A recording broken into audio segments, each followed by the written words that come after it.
planet in the last 6,000 or so years. Most of the time, there's been tyranny. Despots do not want to see that sort of individual freedom of conscience, the right of individual humans to go and study from a book that talks about a will of a king who is greater than any earthly king, and whose ideals and whose principles supersede that of any earthly kingdom. That's a rival to them. That's a rival. So in their arrogance, they attempt to set up any kind of barriers they can to that sort of individual liberty.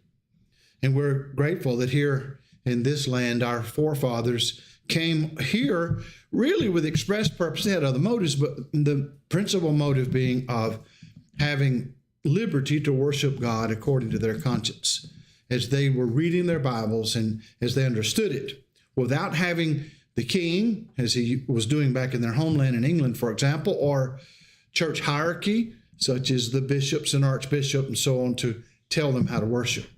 This then is the legacy they've left us. Can we keep it? That's the big question that we keep asking ourselves. And it was the challenge of generations gone by. Our forefathers in this country knew just how tenuous freedom is and how easily shattered this entire system can find or experience if we're not careful.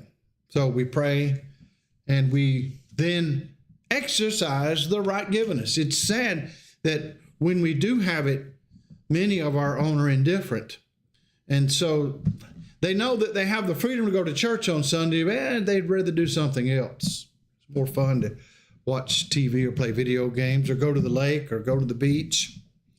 Yeah, it's fun to do those things, but in the grand scheme of things, they don't really matter when it comes to our life here on earth and what should be the greatest values. You know, we spoke about some last week, the tragic events, almost terribly tragic events for our former President Trump in Pennsylvania, and the terrible tragedy of the loss of life and injuries at the rally by a crazed lunatic who decided he would change history by shooting at the president, trying to kill him. And we discussed that, but we pause once again, I think, and we remind ourselves just how tentative everything is. You know, will we be here tomorrow? Well, that all depends. I think even Trump, in all of his great pride, and of course he has reason to be prideful compared to most of us with all of his accomplishments in life, probably was taken aback a little bit to consider the fact, as he kept saying in recent speeches, I'm not supposed to be here. Well, there's a sense in which we could say that could happen to any of us, and we're not supposed to be here. Every day that we live, it's by the grace of God. And we don't know how many more we have. We hope several, because those of us who are in here feel like there's just a greater purpose. We haven't yet achieved what we're seeking to. We've worked toward it. We've accomplished some things along the way. But the greatest goal is what? What's the greatest goal? Well, just you tell me. Don't let me just preach it to you. What is the greatest goal? Some of you kids, what's the best thing you can do in life? What's the best thing you could, what the most important thing you could accomplish in your entire life? I'm not going to quit until you tell me. I know you know. Maybe your mother can help you. Whisper to them the answer. What's the most important thing? Making money? No. I knew you'd say that. No, that's not it, obviously. Having fun? You're not dumb. You know better than that. What's the greatest thing you could do in life? Suppose you became a medical doctor. What would be a great thing you could do with those skills as a doctor? What would you do for people who are hurting and sick? Heal them. And that would be a noble thing, because just consider the compassion you're showing to a human when they're in dire straits, hurting, maybe injured, and you can use what you've learned to bring about a cure. But now, what's the worst sickness people have in life? You know the answer to that. It's not a hard one. What's the worst sickness? Sin. So what's the cure?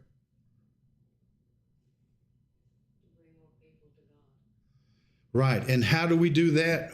What's the medicine? Teach them what? Exactly. And the message of the Bible, which is, we could call it the good news, right? It's the gospel, the good news. So that gets back to my point. Now, I didn't mean to put you on the spot, but I'm trying to get us, I'm getting everybody here to sit in your seat and to think, what is the most important thing I can do with my life?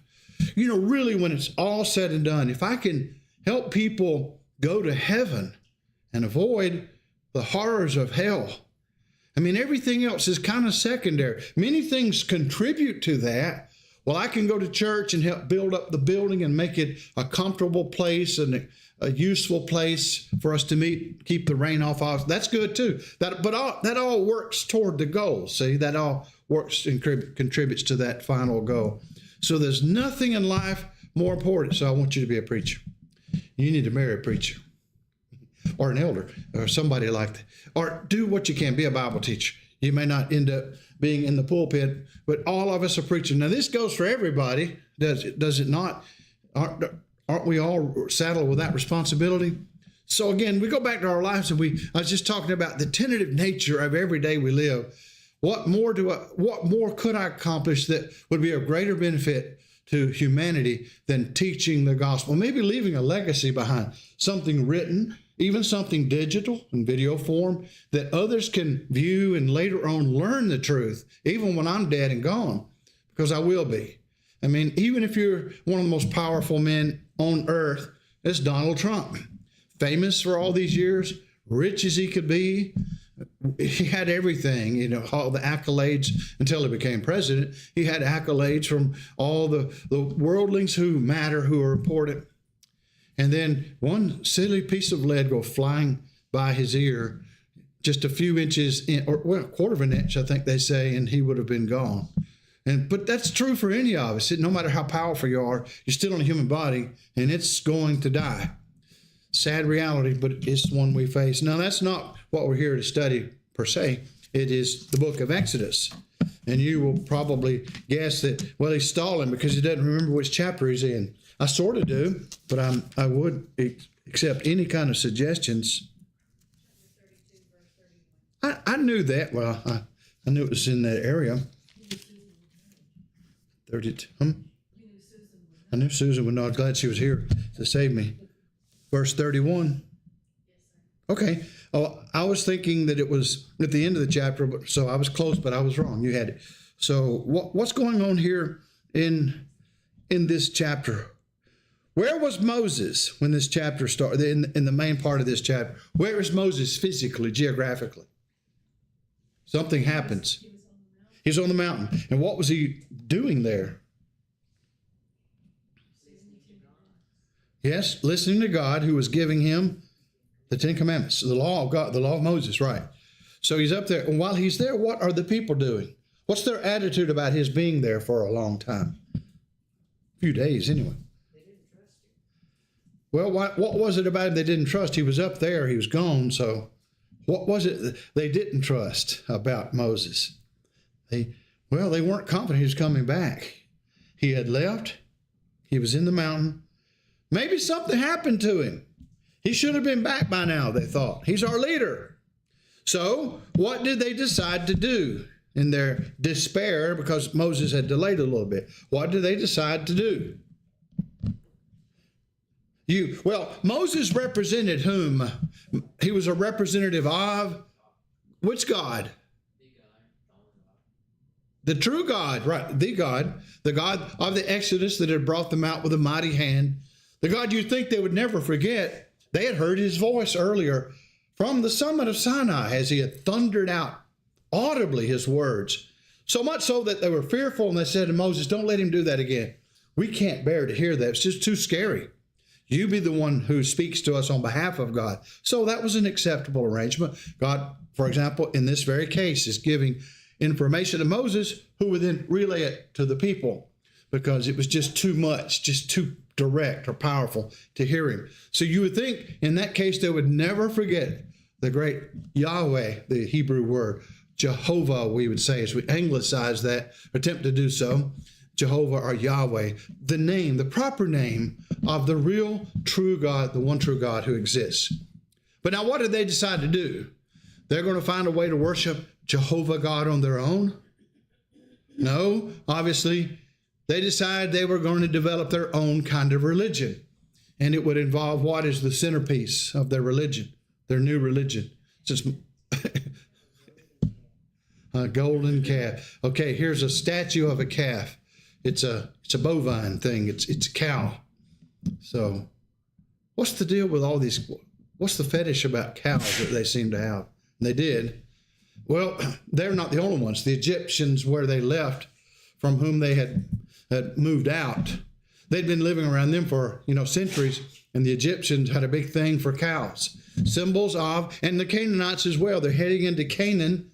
So the cow was a symbol of, especially, anybody know? What did the cow symbolize? Fertility. Virility, fertility, yeah. Well, fertility especially. So if you're living in an agricultural culture, that's a big deal, right? You need the heaven to bless your crops. If you have a long drought, things kind of go away in your garden. That happened to mine. I haven't gotten we haven't canned anything this year because of the drought. So if you're in that kind of culture, you need help from somebody that has juice up there, higher power.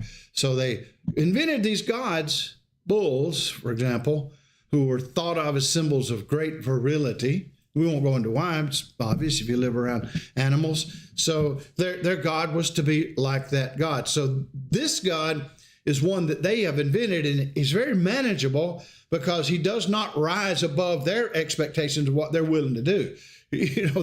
They have come up with him, so they don't have to negotiate with him because he's just never going to be higher than their heads, really.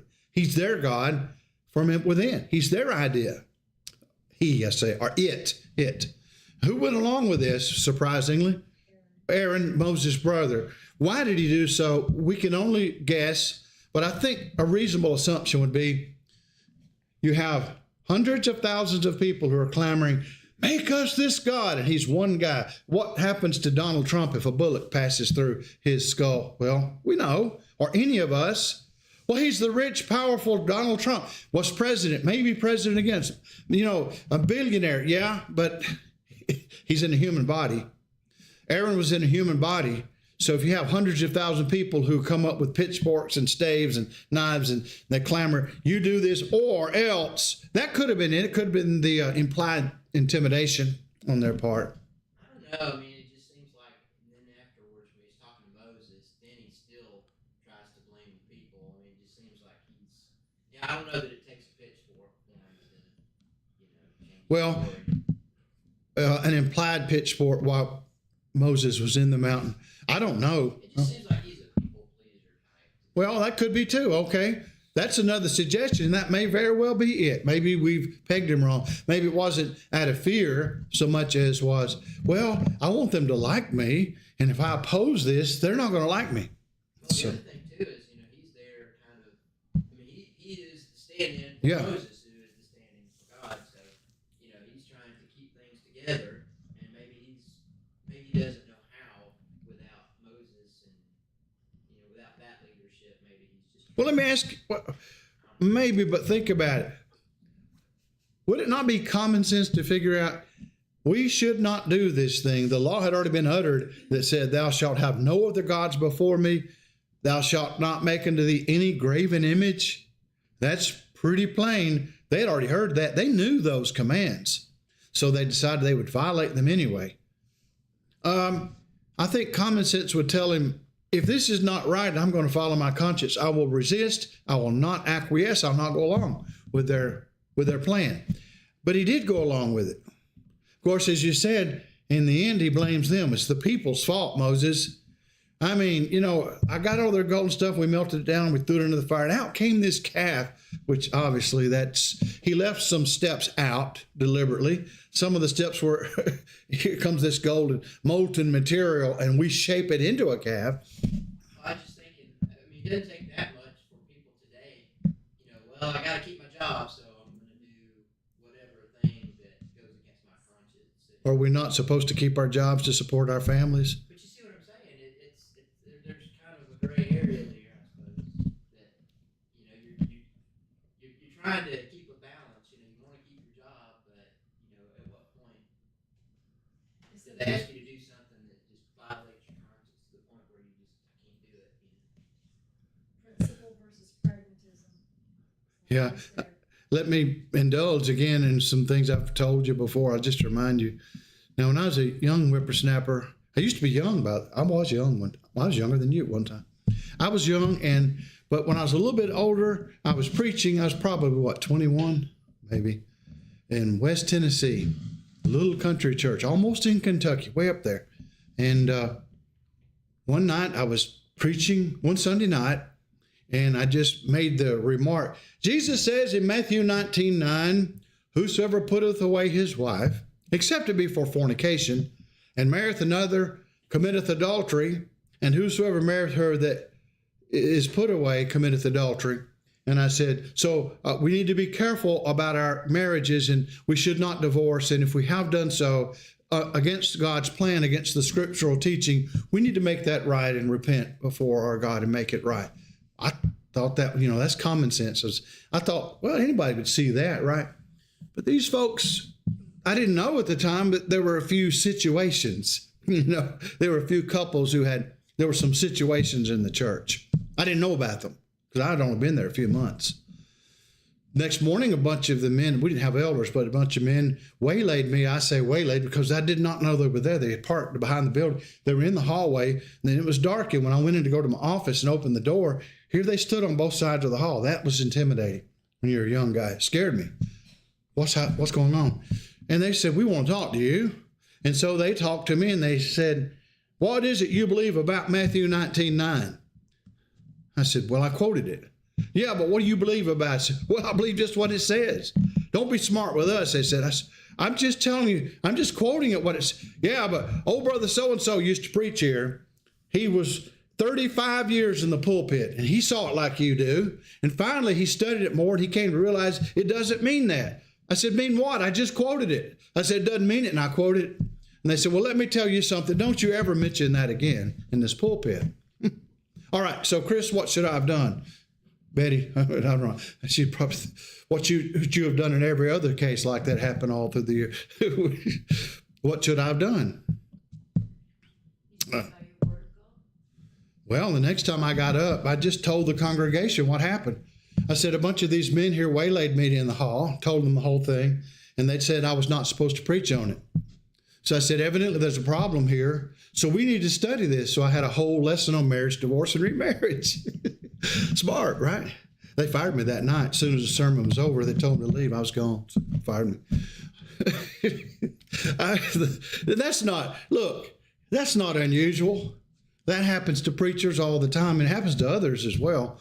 That sort of thing. It just goes with the territory. I had one that worked for me when I was managing in East Network. He had became a young preacher and with the congregation at Mount Zion.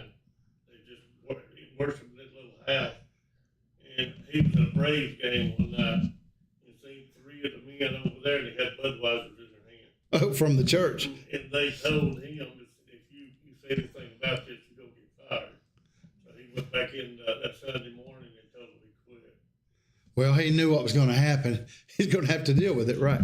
I mean, you can either deal with it subtly. Some people are smart and they're subtle. I'm not very subtle. I'm sorry. At least when I was 20 or 21, I just thought I should tell them what happened. Also, I'd found a number of articles in the Gospel Advocate. Remember, that's one of our papers. Back then, it was a real good paper. And several other papers in our brother journals we used to get at the building. And I found a number of articles about similar kinds of problems in other congregations where that sort of thing was happening or had just happened, and threats of firing preachers for telling the truth on subjects like marriage, divorce, and remarriage, because it's very controversial, obviously. So I got up and read those quotes from, one sermon was called, one article was entitled Fired Again. I remember that, Fired Again. So I got up and quoted all. I thought, this has got to be convincing to the congregation. Well, I'll tell you, it was. Most people in the church didn't like it, but they weren't the head honchos, you see. The men of the congregation that actually wrote the checks, they're the ones that made the decision, and I was gone. But even though many told me, we don't agree with it, but we can't stop it. So anyway, so I shouldn't have got off on that. But I think Chris or somebody mentioned, what should you do? What should Aaron what should Aaron have done when they said, make us gods that will go before us and lead us? Or, idol gods. He should have said, absolutely not. He should have said, absolutely not. But he didn't. He was a compromiser for whatever reason.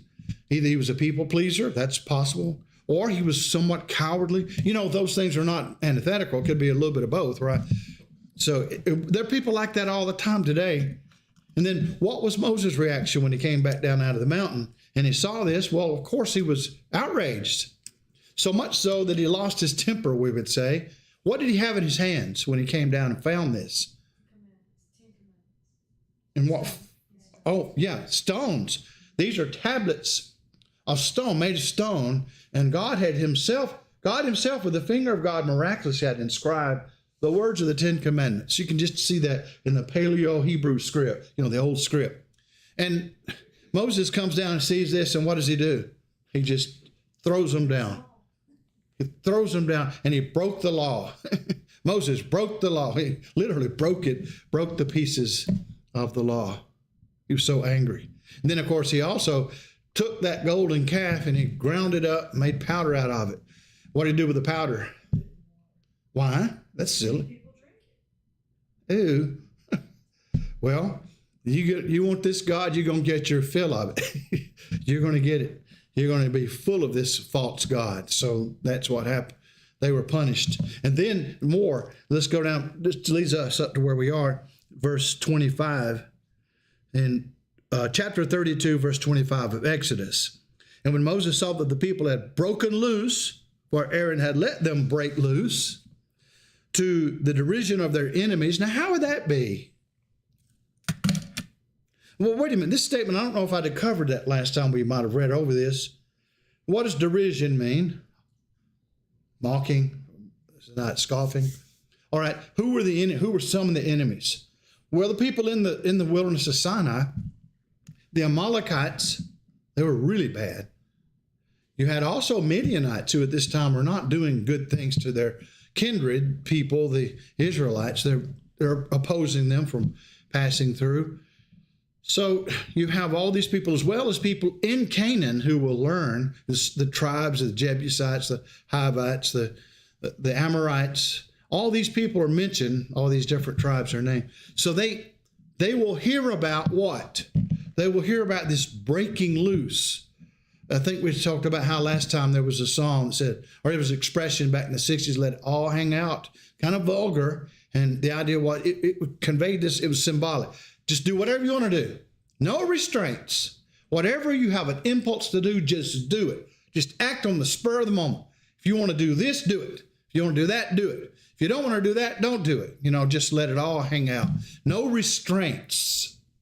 And this idea was one that prevailed in that period of time. So we have letting loose, letting all hang out.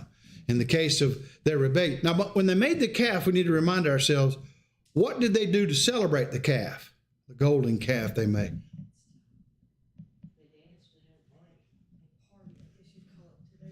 They danced like it was 1999, right? They danced. They were happy and dancing. And they also did other really bad things, right?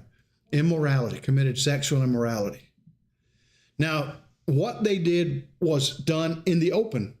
It was not hidden. They all knew about it in the camp.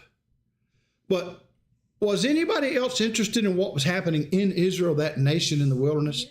Their enemies, no doubt, had spies. They were watching them from high places and observing them because they feared them. So they would have seen this happen. What was Israel there for? What did Israel stand for as a nation? What did it stand for? What was the chief characteristic of this people? Who was their God? One of these calves of their dime a dozen? No, it's the true God, the invisible God of the universe. Well, what is the standard of their law? It's the will of this invisible God, the sovereign of all the universe. And the people saw that and feared them, feared their religion. They resented them. And they saw, here is a disciplined people, a mighty people. What does discipline do for a nation? You can't stop a really disciplined nation, even if it's a small nation. If it has a goal and it's willing to sacrifice to achieve those goals. Well, we saw that when we were involved in Southeast Asia. We were there back in the late 50s especially, but early 60s.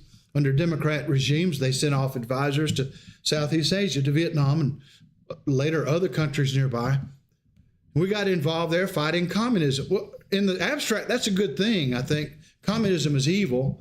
We were fighting it there while we were growing homegrown communists in our universities, in our houses. Our kids were growing up and they were becoming communists and Marxists. While we were being blindsided by that, we were over there physically fighting.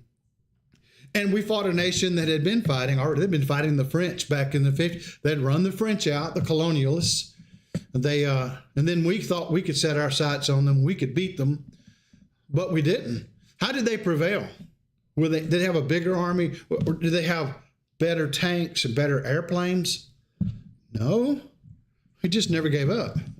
They just never gave up, did not give in. So I don't admire the Ho Chi Minh or the communists. They were bad people, evil people. But I will say this, there's something to be said for discipline when a culture is willing to persevere no matter what the odds are. And we finally had enough of it. We gave up. That's no good. So we just left, came back home, and they just moved into Saigon, and we saw what happened there. Just sort of like we gave up in Afghanistan, and they just moved into Kabul. And anyway, that's just the way it works with disciplined people. So you have these disciplined Israelites. They're standing for God and his way. They know restraint is the way of power, restraining their own impulses, living to do the right thing rather than what they want to do, as the people around them did. The people around them were idolaters, and they were very immoral, and they were no good. They didn't have a high work ethic. A few of them worked. They had to eat some, but they were a sorry, no good culture. Yeah, you can judge cultures as a whole. You sure can. Cultural relativism is absurd to the core, and nobody really believes it because they always criticize our culture when they extol the values of these pagan cultures and these primitive peoples and so on.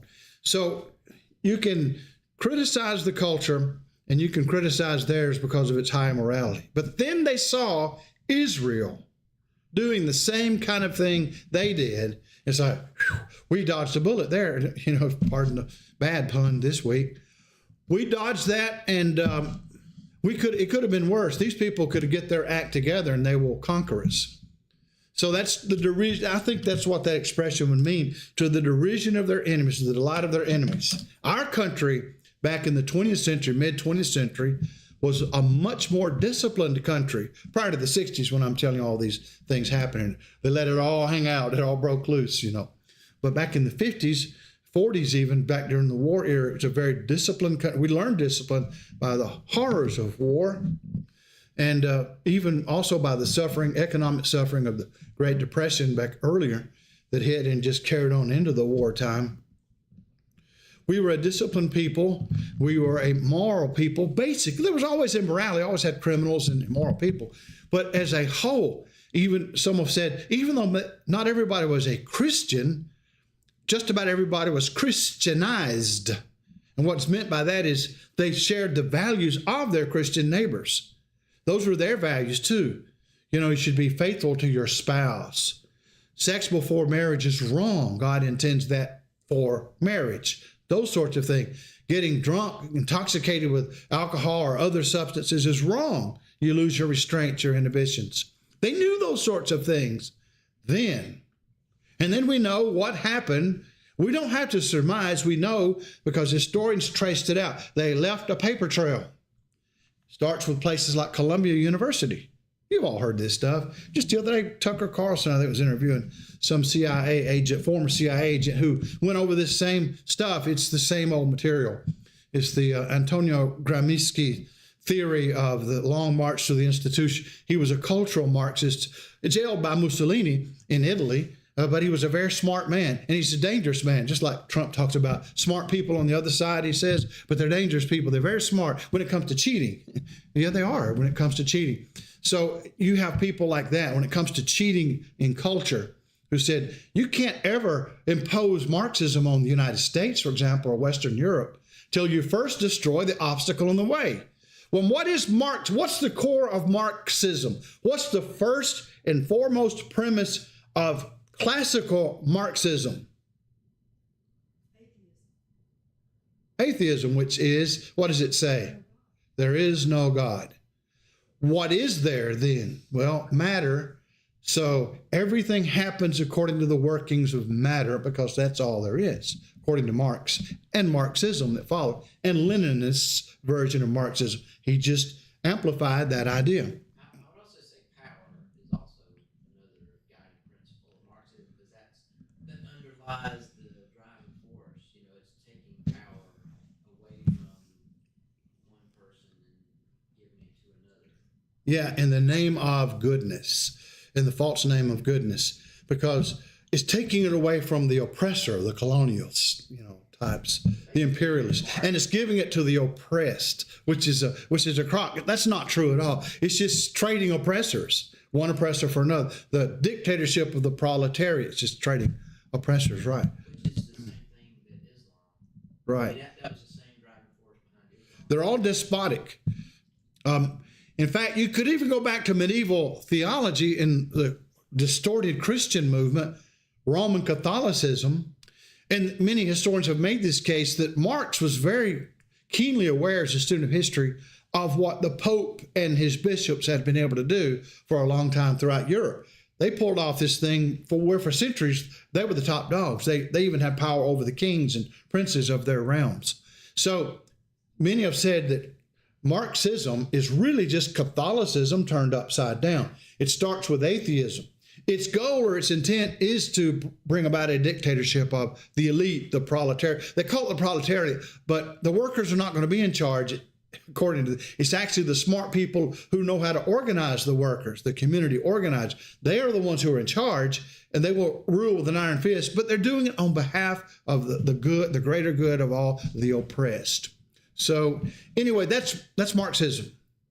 And people like Gramsci and others, the problem with Marxism is it has to begin with the premise of there is no God, atheism. All there is matter, because it's based on the theory of dialectical materialism.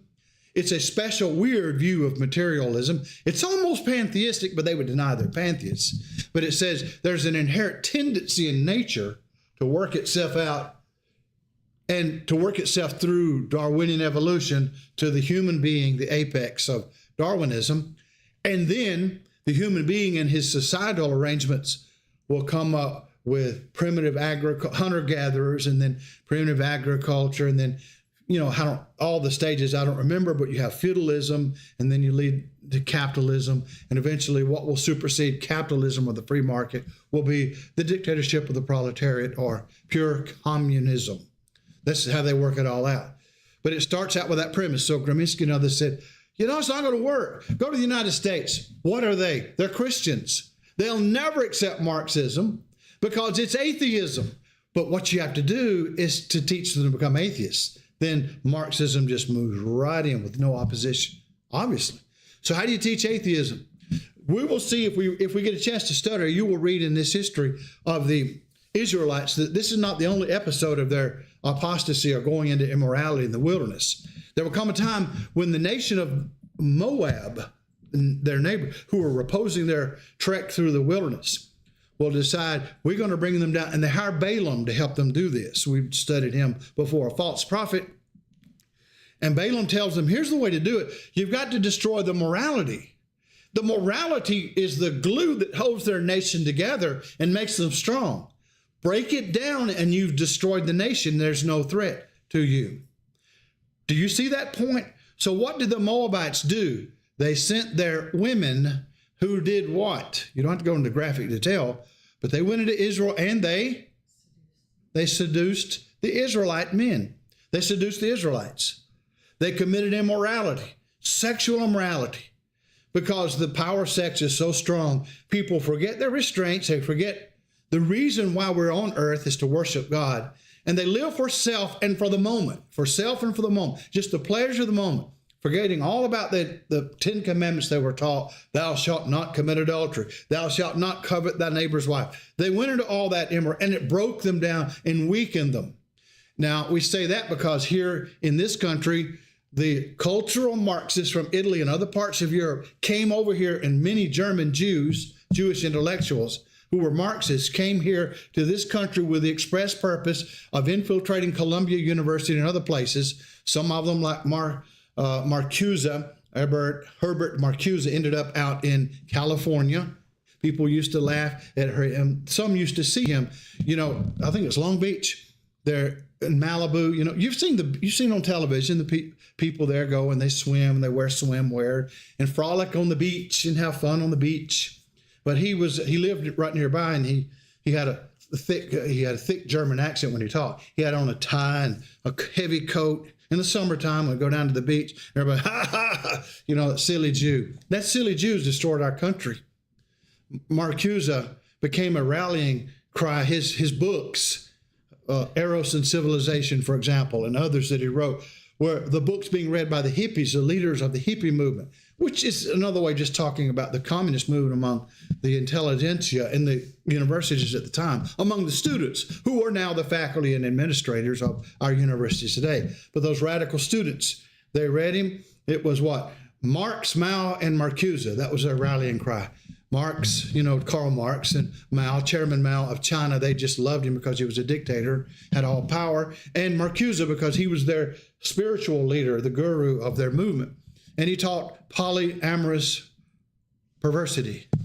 Polyamorous. What does that sound? Break that down. What do y'all think poly means? What does poly mean? Many. Amorous comes from amor. You've heard that word like in Spanish, amor. Or amour, I think it's maybe French. What is it? Love? Yeah. Many love, many kinds of love. Poly, many kinds of love. See what he was teaching? He was teaching perversity. Anything goes. And people were reading that. There's a natural human inclination to do wrong anyway. So it just gave them the intellectual fuel to do it. Okay, well, we should let it all hang out. And that's what Marcuse. Why did they do that? Also, the Soviets were involved. We know at that time the Communist Soviet Union was very much involved in pushing that agenda in our country. And they were funding and helping to organize the protests, the anti-war protests. Today, it's now the CCP, it's the Chinese Communist Party, doing that sort of thing and pushing it. And they're having more success with cultural infiltration, especially with AI and all this stuff and these fake news stories that pop up everywhere. They're Chinese plants. So you break down a people, you destroy culture by destroying its morality. So God sent, verse 28, sent the sons of Levi. They did according to the word of Moses. In that day, about 3,000 men of the people fell. The penalty for those who refused to repent was capital punishment. It was a capital crime what they did. Oh, it's just a little bit of immorality, you might think. Why would it be a capital offense? Well, it wasn't just a little bit of immorality. The immorality just went secondarily upon, or rode piggyback upon the idolatry, the whole change of, we could say, ideology or worldview to a false worldview. These people had to be eradicated, and they were. Verse 29, Moses said, today you've been ordained for the service of the Lord, each one at the cost of his son and of his brother, so that he might bestow a blessing upon you this day. The next day, Moses said to the people, you have sinned a great sin, and now I'll go up to the Lord. Perhaps I can make atonement for your sin. So Moses, I can make atonement for your sin. Keep that concept in mind, atonement. I may discuss this a little bit later in the next hour, but the idea of atonement is not a pleasant idea. It's not one that many of our intellectuals accept, even the modernists in our own movement among churches of Christ. There are some who are opposed to the idea of the atonement. Chris, you got a comment? Well, I mean, the very fact that he says that, they killed, some of the people would imply that not everybody was guilty of the things that were described, this. Some were probably ringleaders of that whole. So, Yeah. This wasn't the entire people, or, what do you think? Let's go to 1 Corinthians chapter 10, where the Apostle Paul comments about this and similar other episodes among the Israelites. In chapter 10, 1 Corinthians 10, 1 and following, he's drawing a lesson from that history.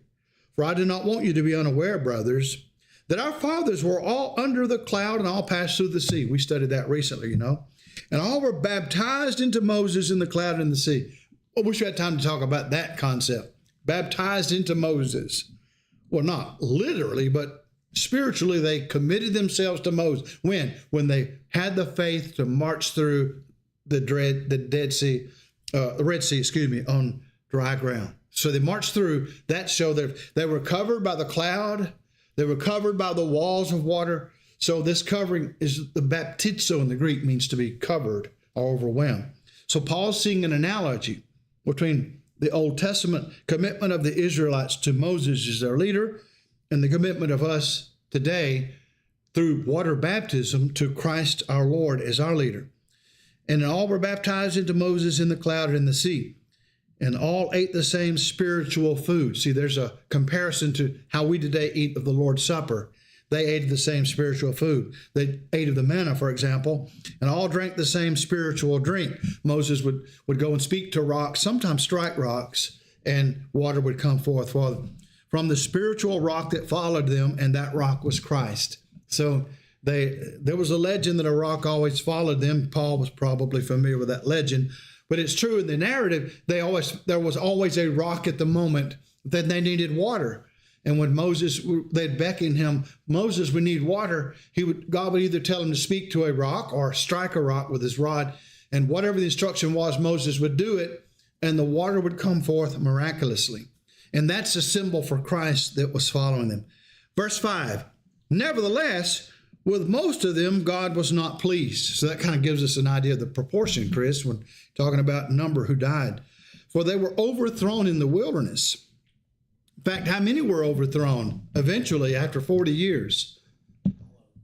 All of them except for, Joshua, Caleb, and who else?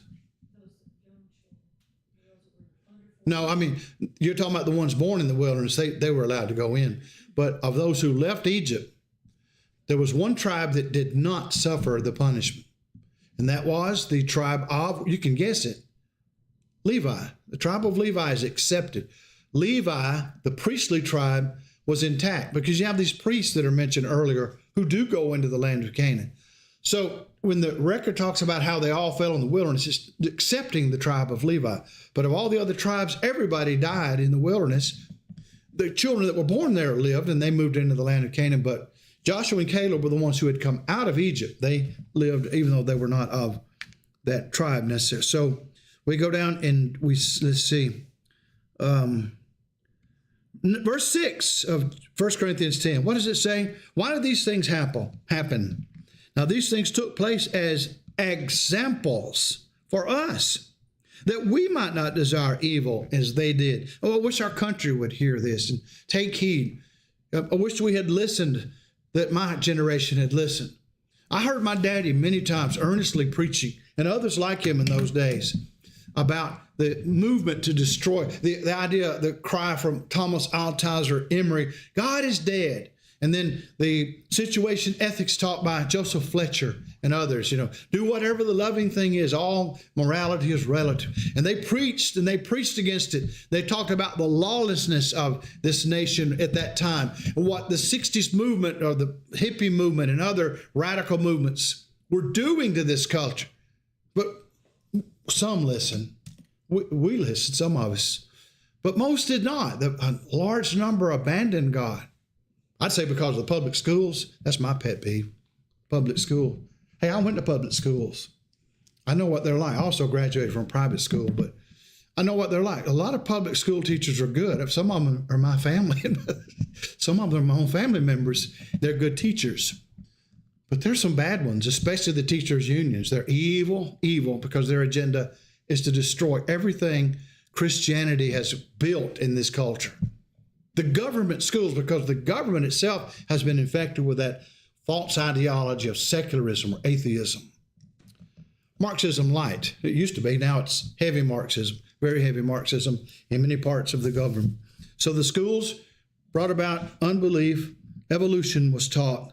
Relativism has been taught and continues to be. And thus, people did not take heed. They didn't listen. But I wish they'd listen to these. These warnings are here. These are timeless warnings for all generations and all peoples. Do not be idolaters as some of them were. As it is written, the people sat down to eat and drink and rose up to play. We must not indulge in sexual immorality as some of them did, and 23,000 fell in a single day. We must not put Christ to the test as some of them did and were destroyed by serpents. Wait a minute. You said they put Christ to the test? Well, they said Christ was there following them. The rock was Christ. How was Christ there? He wasn't even born. Well, he wasn't incarnated in the form of the Virgin Mary for thousands of years, or for hundreds of years, centuries to come. But was he there? Well, who is Christ? In his essence, who is Christ? The second member of the Godhead. Of course he was there. Christ was there. He was God. And they tempted Christ. So he tells us don't tempt Christ as some of them did. And they were destroyed by serpents. Remember the fiery serpents in the wilderness? Nor grumble. That's not a big deal. We do that all the time, right? We're unhappy. I don't like it. It's too cold in here. It's too hot in here. I'm hungry. Well, I'm probably the worst about that. He says, they grumbled. How did they grumble? What sort of thing did they say? About Moses, for example. Well, one thing, he's up in the mountain, and what are they doing? They're waiting, looking at their watches if they had watch. They're wondering, where is he? Looking at their calendar now. He's not here. So they're grumbling. As of this Moses, we know what's become of him. You know, they grumble and they grumble about everything. We don't like this light bread. We loathe this manna that God gives us from heaven. We're tired of the same old bread. We want meat. God sent them quails, right? What happened? How many quails did he send them? A lot. A lot of birds flew into the camp. How many birds? Enough for them to eat? More. What happened to birds when they flew into the camp? They died. And what happened to bird carcasses when they die? They stink. Dead birds everywhere. Ooh. We have a chicken coop behind our house, and sometimes the wind shifts. They're not dead, but I can just imagine. And they got what they asked for. Be careful what you wish for, you may get it. They grumbled and they got it. As some of them did, they grumbled and were destroyed by the destroyer. Now, why are you telling us this, Paul? Why was this all written down? Verse 11. Now, these things happened to them as an example, but they were written down for our instruction, on whom the end of the ages has come. We're now in the Christian age, the last dispensation. Therefore, let anyone who thinks that he stands take heed lest he fall. Wait a minute, Paul, I'm a church member. You're writing to me. Remember, I'm at Corinth. I got baptized, Acts 18:8. I got baptized, so I'm secure. And many of our neighbors said, I'm eternally secure. I got saved. Can't lose it. He says, be careful lest you fall. No temptation has overtaken you that is not common to man. I want to tell you, young people, and all the rest of it, remind us all, there are temptations everywhere. There always have been, but they seem to be stronger now, more in our faces than ever because of the media that's so pervasive. But there's not a one of them that's so strong that you could say legitimately, I can't resist that. There's no way I could stop that. Not a one of them. Hi. Every one of them is of this nature. Listen to this. Let's read this again. Verse 13. No temptation has overtaken you that is not common to man. Oh, but we're in a special generation. There's never been this kind of polyamorous perversity before. Yeah, there has. It's been around forever. God is faithful, and he will not let you be tempted beyond your ability. Ability to do what? Or ability to resist. But the temptation's strong, Lord. Yes, I couldn't help it. The devil made me do it. No, those excuses won't work, will they? He says, he will not let you be tempted beyond your ability. But how's he going to stop it? I mean, some have the concept of God. I had teachers, they were mistaken. They meant well, but they were mistaken. I've had teachers in Christian colleges to say, God made the world. He kind of wound it up, sort of deistic. They didn't mean to be, but they were.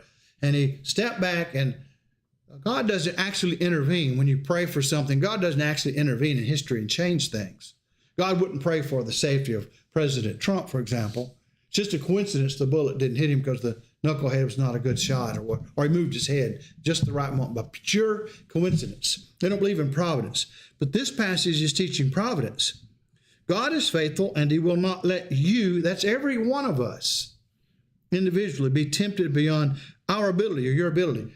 But with the temptation, he doesn't say he won't keep temptations from happening.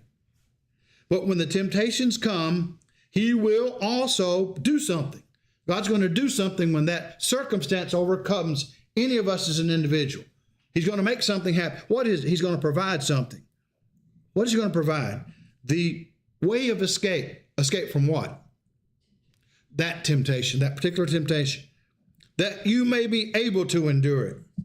I always think of the case of Joseph when he was doing his work as the steward of Potiphar's household, a very important position. He was there doing the accounting, whatever, keeping up with the books. And Potiphar's wife was a seductress. She was a bad woman. And she kept laying her eyes on this young Jewish boy, Hebrew boy. And she kept saying, sleep with me, lie with me. Hey, I can't do that. That'd be a sin. I can't sin against God in that way. He knew it'd be a sin against her husband. She kept on and kept on. Finally, when nobody's around, what did she do? She grabbed him, to try to seduce him right then and there. And what did he do? Was there a way of escape? What was it? It was called the front door or the back. It's called the door of the house. He ran away.